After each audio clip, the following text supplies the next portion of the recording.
So your name and the award that you won. My name's Karina Bryant and I won Sports Personality of the Year this evening. Well, this is not the only award that you've won this year, but how does it feel? Is this the icing on the cake? Yeah, definitely. It's first of all, it's a fantastic venue to come here. Mercedes-Benz is just phenomenal. For me, even personally, it's amazing because since I was a kid, it's all I ever asked Father Christmas for. So it's just amazing for me to come here and look around the cars, and it's just been fabulous. And then to top it off, winning the Sports Person of the Year was just tremendous. I was just really proud. Fantastic. And obviously, going back to this summer, you might have picked up quite another special award. Could you tell me more about that? For my Olympic bronze medal. My fourth game, so obviously it was quite a lot of pressure on me to perform in London, but yeah, I kept my head and just took one fight at a time, and finally walked away with that eluded medal for the Olympic Games. And obviously you've probably been asked many times, but how did it feel when you finally knew that you had clinched the bronze medal? Oh, it was amazing. It was a bit of, lots of mixed emotions. I was happy, I was sad, I was, excited. But I think the moment when it really sank in for me was when I was on my own and I was waiting in the tunnel, and you could just see through the arch to walk onto the mat to get the medal, and Chariots of Fire came on. And that's when it all sank in. This is the Olympic Games. I just started blubbing like a baby, and I was like, great, now I start crying in front of all these people.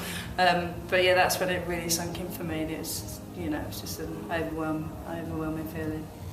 And as you said, it wasn't your first Games, but did it make a huge difference that it was in London, that are people in the same country as you cheering you on? It made a difference that all my friends, all my family, and then obviously the rest of the nation could come and support me. So yeah, that was fantastic. And yeah, just knowing that everybody, every British person out there, and even probably other foreigners were there, wanted to get behind the home nation as well, were just supporting you and wanting you to do your best. And yeah, it was just an amazing feeling. Even thinking about it now just takes me back.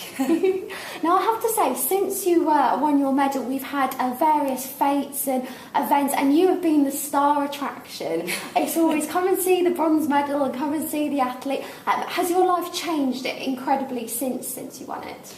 It's changed massively from a point of view since the Games. I've had neck surgery, so it's actually enabled me to go out there, and I've been visiting lots and lots of schools, trying to inspire the generation and get the young kids involved and active in sport. And it's not just been with obviously my own sport, judo, but generally being active in any way they can, or trying to take up some kind of sport.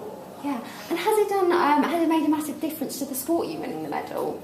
Yeah, definitely. Even just walking down the street, especially around the Games time, we had little kids just, you could hear them in the background saying, "Oh, that's the judo girl." And it's like, wow, people, they don't just recognise you, but they know it's judo. And beforehand, obviously, judo hasn't been as probably well recognised in this country. So to put it back on the map for the sport was brilliant. And I heard earlier tonight you speaking, you're saying being with your club for 20 years. Is it like being part of a family, your club? Yeah, definitely. We are we are a small family. I probably am the grandma of the family now, I guess, because the young lads are late teens, early 20s. Obviously, I'm 33 now, so I've pretty much been there longer than anybody else that's still there. So, but yeah, we are a small family, and we get behind each other. And I think the medal meant as much to me as it did probably everybody, every member of Camberley Judo Club. Fantastic. And what does the future hold for you now? What's next for you in the sport? Like I said, I just had surgery about 3 months ago. I had a new disc in my neck, so it was quite a big operation.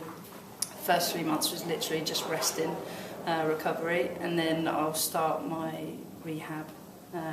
Actually, next week I'll start my first week, so I've got some very interesting exercises with a bike helmet and some funky lasers and stuff, which it makes me look a bit odd, but it's just I've got to now try and train all the small muscles back in my neck and get them switched back on again. And do you think people maybe sometimes forget that it does take an awful lot of hard work, training, dedication? I mean, obviously we at the London Games only saw the fantastic bit of victory, and do you think people maybe sort of forget that it does take an awful lot of hard work and effort to actually do this? I'm sure people are, are aware what it takes to be, an Olympic athlete, or a medalist or non-medalist. Elite sport takes up all your time. It's taken up all my life, and I've had to make a lot of sacrifices over the 23 years that I've been participating in the sport. But I'm lucky. I've got some fantastic support behind me with my family and my friends that understand what I do, and if I miss. I've missed both my brother's weddings, which didn't go down very well, but they understand. So, obviously the people that are really close to you, definitely understand what it's taken to get to them, and I'm sure the rest of the public know. It's not an easy thing to do. Yeah, and finally, you're wearing your lovely Olympic outfit. Do you have to wear it every time you go out, or is it just kept for special occasions like this? It's mainly sort of like awards evenings and stuff like that I've been wearing them, and I have been obviously wearing them into the schools, because obviously it is one of the iconic things from the games, obviously our tracksuits. So all the kids recognise it. So. This tends to be my outfit, which suits me fine, because I'm quite happy just slouching in my jogging bottoms and tracksuit tops and getting all dressed up. So. Yes, it must have had quite a few washes since.